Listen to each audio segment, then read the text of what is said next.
ও ওখানে এসে কি বলেছে সেটা আমাকে বলো। শিবা কোনো একটা ফাইল সাইন করাতে এসেছিল, আরো কথায় কথায় বলল যে ফ্যাক্টরিতে হঠাৎ করে আগুন লাগেনি, এই আগুন কেউ ইচ্ছে করে লাগিয়েছে। সেই জন্য অশোক ওই ইউনিয়ন লিডারকে কাজ থেকে বার করে দিয়েছে। ওই এই আগুনটা লাগিয়েছে বলে বলছিল। আরো বলছিল এই ঘটনার পেছনে আদির হাত আছে। ওই ছেলেদের এত সাহস ছিল না, তাই এতদিন ওরা চুপচাপ ছিল। আদি বাইরে আসাতেই ওরা এই কাজের সাহস পেয়েছে। নিজের কাজটা ঠিক করে করতে পারেননি বলে নিজের দোষটা অন্যের কাঁধে চাপাচ্ছেন। এইভাবে নিজেকে বাঁচানোর চেষ্টা করবেন না, এই বলে বকেছে।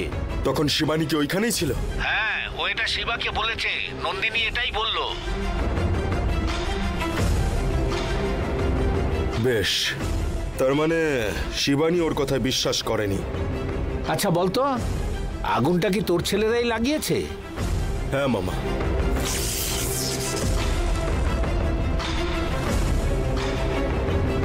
আদি, তোর ছেলেদের কিছুদিন চুপ থাকতে বল,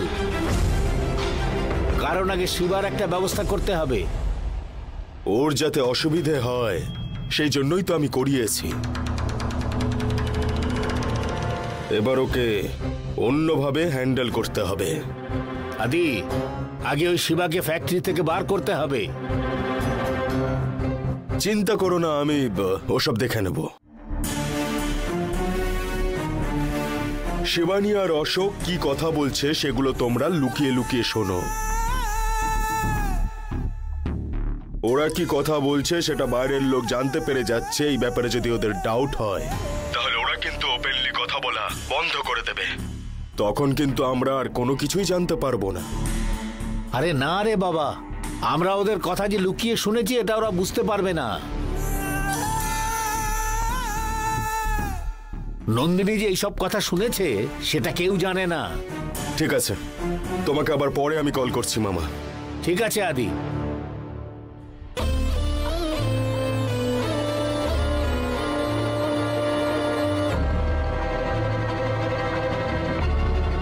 শিবার একটা ব্যবস্থা করতে হবে তো।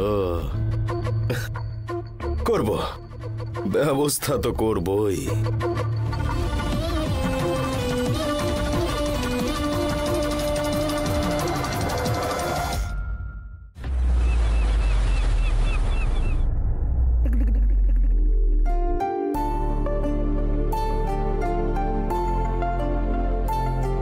শঙ্করী মাসি,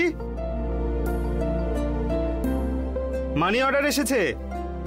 হ্যাঁ,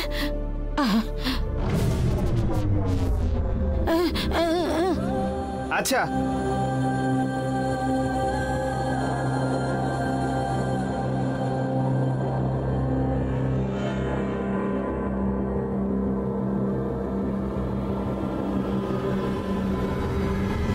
কি গো, কাকে ইশারা করছো?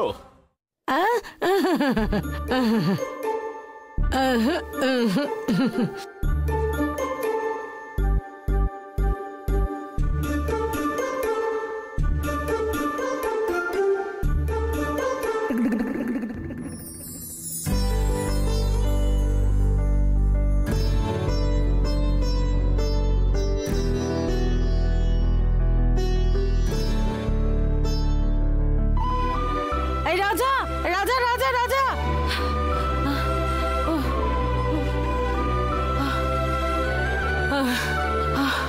বাড়িতে ছেলে ছিল। হ্যাঁ বুঝতে পেরেছি, বুঝতে পেরেছি।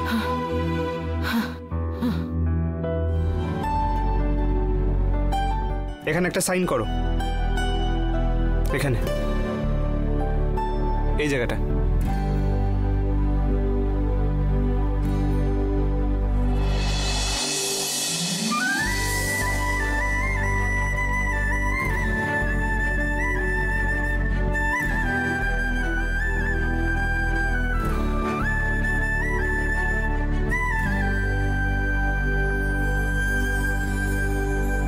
$10,000 আছে।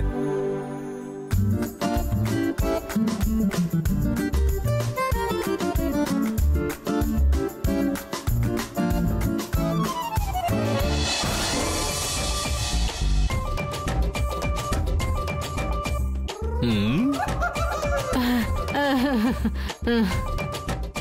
বুড়ি, তোকে তো অ্যাক্টিং এর জন্য অস্কার অ্যাওয়ার্ড দেওয়া উচিত।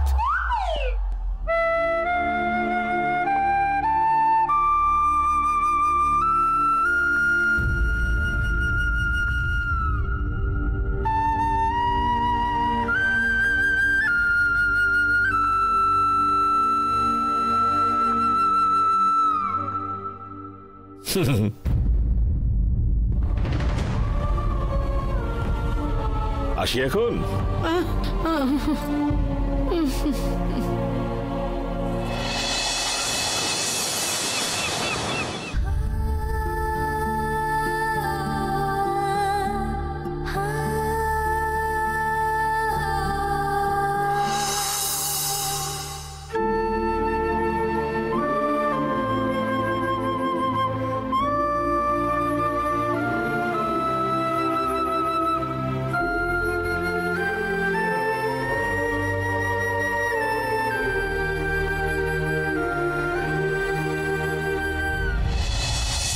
দেখো কেমন একটা ছেলেকে রেখে গেছো তুমি। একজন মাস্টার হিসেবে কত ভুল পথে যাওয়া ছেলেদের শিক্ষা দিয়ে তাদের সঠিক পথে নিয়ে এসেছো, আর সেই তোমার ঘরে কেমন একটা ছেলে জন্ম নিল।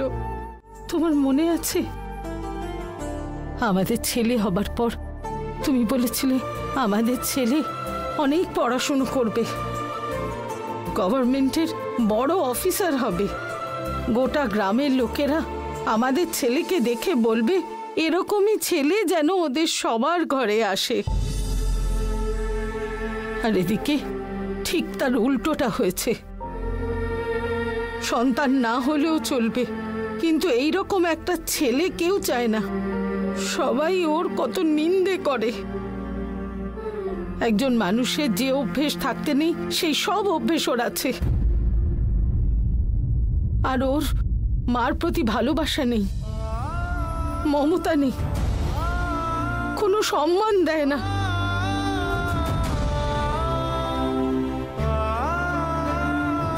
আমাকে বুড়ি বলে ডাকে গো।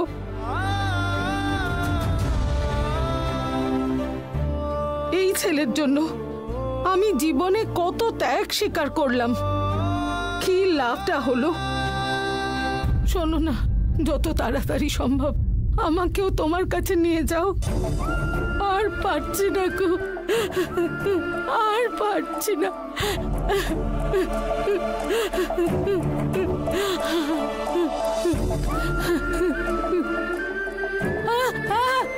আসছি।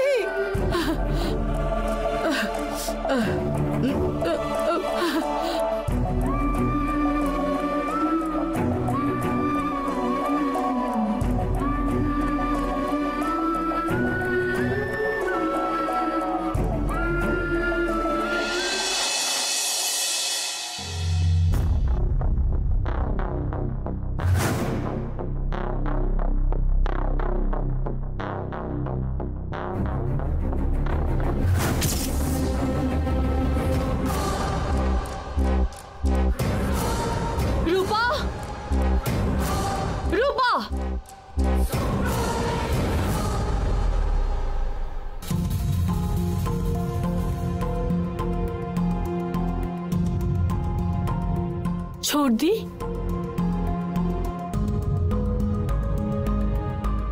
তুমি তো রোজ আমার বাবার ফটোতে ধূপ দেখিয়ে মালা পরাও।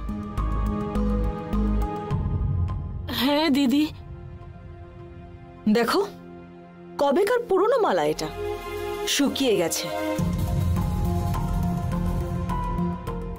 নতুন মালা কেন পরাওনি তুমি? না ছোড়দি, তুমি তো পুজো করতে বারণ করেছিলে, তাই মালা পরাইনি ছোড়দি। আমি তোমাদের ঠাকুর পুজো করতে বারণ করেছিলাম। ঠাকুরের আর কি, হাজার হাজার লোক আছে ঠাকুরকে পুজো করার জন্য। আমরা পুজো না করলে ওনার কিচ্ছু যায় আসবে না, কিন্তু আমার বাবার শুধুমাত্র আমি আছি, তাই আমাকেই পুজো করতে হবে, আমাকেই মালা পরাতে হবে। যাও, এক্ষুনি গিয়ে একটা মালা নিয়ে এসো।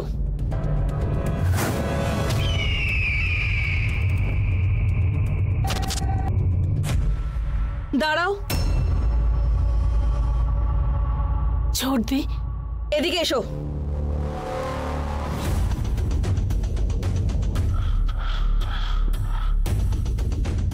মালা টালা তোমায় কিচ্ছু আনতে হবে না। এই বাবা আমার জন্য কোনোদিন কিচ্ছু করেনি।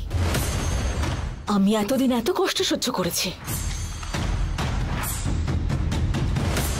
সেই কষ্ট পাওয়ার সময় উনি কখনোই কিচ্ছু করেননি, কিন্তু ফটোতে দেখো কেমন মাথা উঁচু করে দাঁড়িয়ে আছে। এই লোকটা আমার প্রয়োজনের জন্য একটা টাকাও খরচা করেনি। এর গলায় আবার মালা। ওই পাপীরা যখন আমার মাকে মেরে ফেললো, এই যে ইনি আদৌ কিছু করেছেন কি? আমার দাদা যখন মরল তখন কি উনি পেরেছিলেন তাকে আটকাতে? তাহলে কিসের জন্য এই মালা পরানো হবে, ধূপ দেখানো হবে? কিচ্ছু লাগবে না, যাও।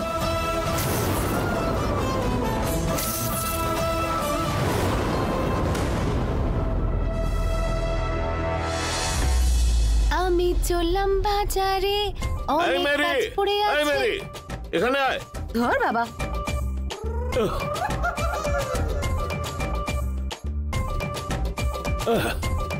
কি রে, ডাকছি তোকে, তুই চলে যাচ্ছিস যে? বড় কি হয়েছে বলো তো? আমার না অনেক কাজ পড়ে আছে। কিছু হয়নি, এই ঝুড়িটা বাড়িতে রেখে চলে আয়। একটা এসি হলে গিয়ে আমরা দুজন বই দেখে আসি, চল। তারপর কোনো ভালো হোটেলে মাংস ভাত খাবো। আসার সময় তোর পছন্দ মতন একটা শাড়ি কিনে দেবো আমি। এই শোনো, আমার কাছে এখন টাকা নেই, আমার কাছে একদম চাই। এই এই এই এই আরে আমার কাছে আছে তো। কি?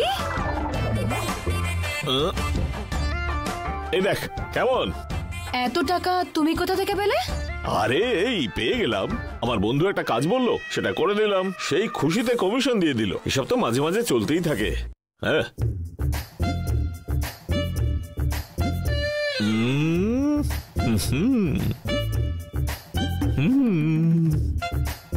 তোমার চোখের সামনে আমি মূর্তির মতো দাঁড়িয়ে আছি, তুমি কি গো এদিক ওদিক মেয়ে দেখছো? হ্যাঁ, ভারী নির্লজ্জ লোক তো তুমি। শোনা, 10টা জামা দেখবার পরেই তো একটা জামা তোমাকে নেব। আমি খুব ভালো করে চিনি। এত টাকা কোথা থেকে পেলে আগে সেটা বলো। তোর মাথা দিব্যি, সত্যি কথা বলছি রে, কমিশন দিয়েছে। হ্যাঁ, সত্যিটা এবার আমি তোমাকে বলি, মায়ের কাছ থেকে কান্নাকাটি করে টাকা এনেছো। শোন, মায়ের কাছ থেকে নিলে সেটাকে নেওয়া বলে? মা আবার কেড়ে নেবে না। যাও, চুপচাপ গিয়ে তোমার মাকে টাকাটা ফেরত দিয়ে এসো, না হলে কিন্তু আমি আর তোমার মুখ দর্শন করবো না বলে দিলাম। এই এই মেরি, দাঁড়া, চলে যাস না। কি রে, তুই যখনই দেখা হয় তখনই আমায় বকতে থাকিস।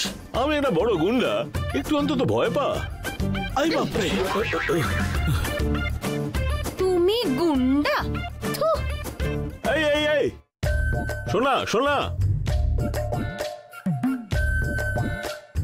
দেখো দেখি, মায়ের থেকে ঝাড়া টাকাটা আবার ফেরত দিতে বললো।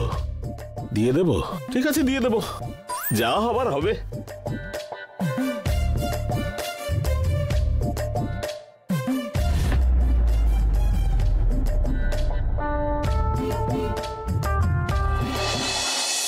বুড়ি, এই বুড়ি, বুড়ি,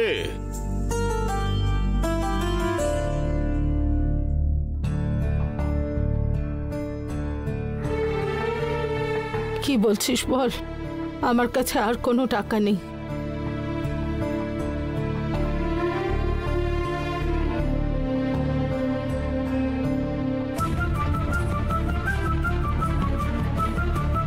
এটা ধরো, গুনে নাও, 1 টাকাও কম নেই।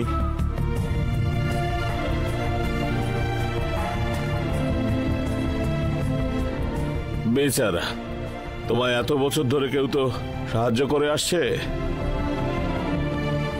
ওই টাকা আমি কেড়ে নিয়ে চলে গেছিলাম, সরি। গুনে নাও, গুনে নাও, পুরো আছে।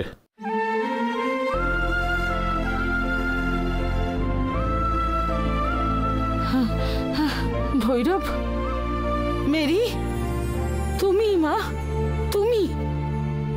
তুমি আমার ছেলেকে সুবুদ্ধি দিয়েছ। না না, এসব আমার ছেলে বলল। আমার কেমন সন্দেহ হচ্ছে।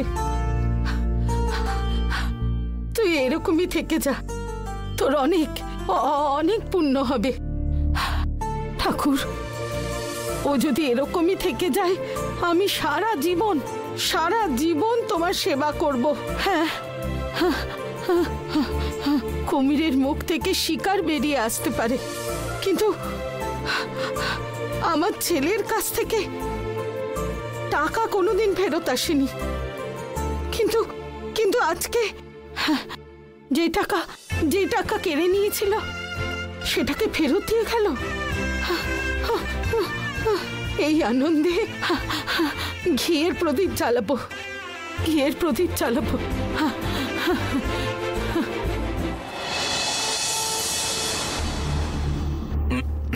ভিনসেন্ট, টিস্যুর বক্সটা কোথায়? ও তো দেখুন ড্যাশবোর্ডে আছে।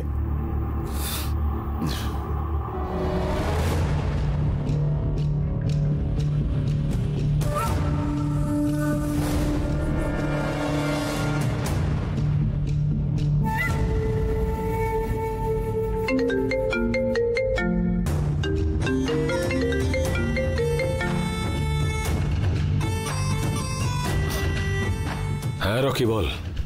সায়নদা, ভৈরবের ব্যাপারে আমি ফুল ডিটেলস পেয়ে গেছি। তাই নাকি? বল, কি জানতে পেরেছিস?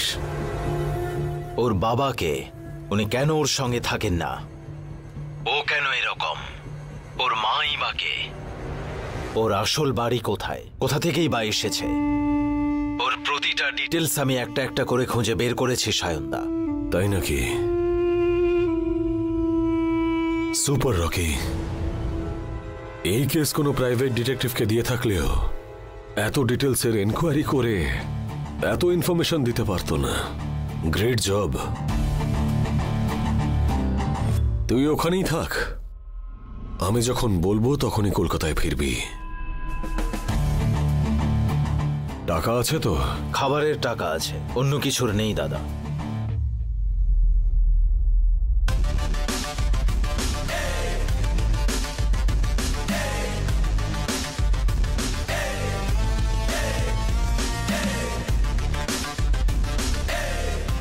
তোকে 50,000 পাঠিয়েছি, কোনো দরকার পড়লে আমাকে ফোন করবি। থ্যাংক ইউ দাদা। সাবধানে থাকিস। আমি রাখছি দাদা।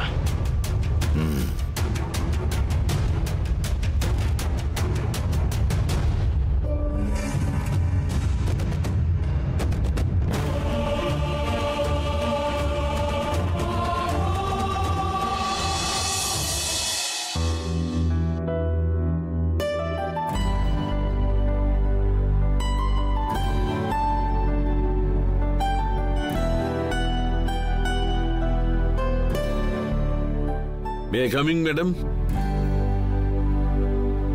Yes. Please sit. বলুন মিস্টার শিবা, কি ব্যাপার? ম্যাডাম, আমার সঙ্গে ওয়ার্কাররা কথা বলল, বড়দিনের বোনাস চাইছে, কবে পাবো জিজ্ঞেস করলো।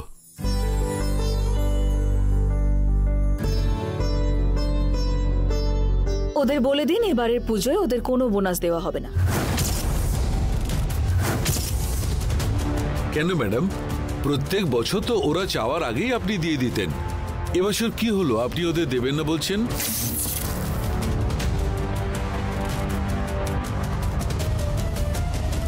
বোনাসটা তো আর স্যালারি নয়, দিতেই যে হবে সেরকম তো কোনো রুল নেই। আমার ইচ্ছে হলে এক্সট্রা টাকা দেব, সেটাই বোনাস। এই বছর আমার ফ্যাক্টরিতে আগুন লেগে কোটি কোটি টাকা লস হয়ে গেছে, সেই জন্য বোনাস দিতে পারবো না। ম্যাডাম, বোনাস না দিলে লেবাররা কাজ করার ইন্টারেস্ট পাবে না ম্যাডাম।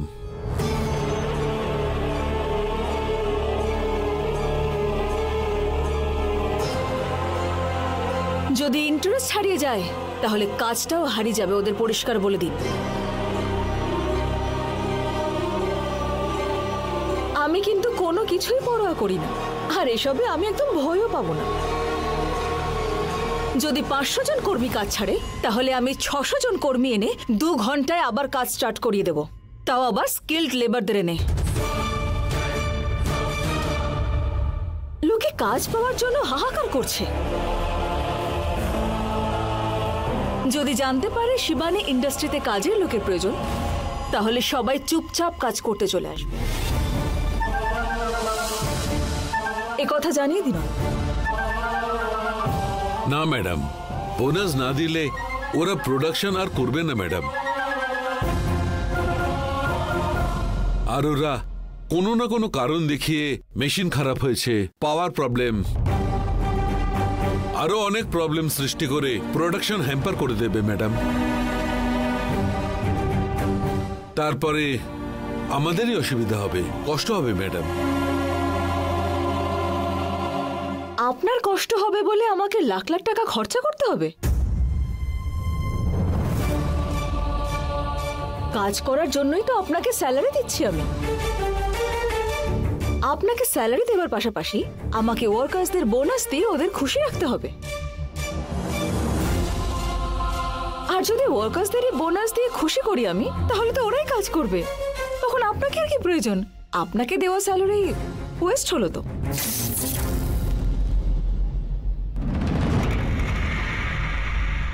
সে কথা না ম্যাডাম, আমরা তো কোনো বছর ওদের বোনাস আটকাইনি ম্যাডাম।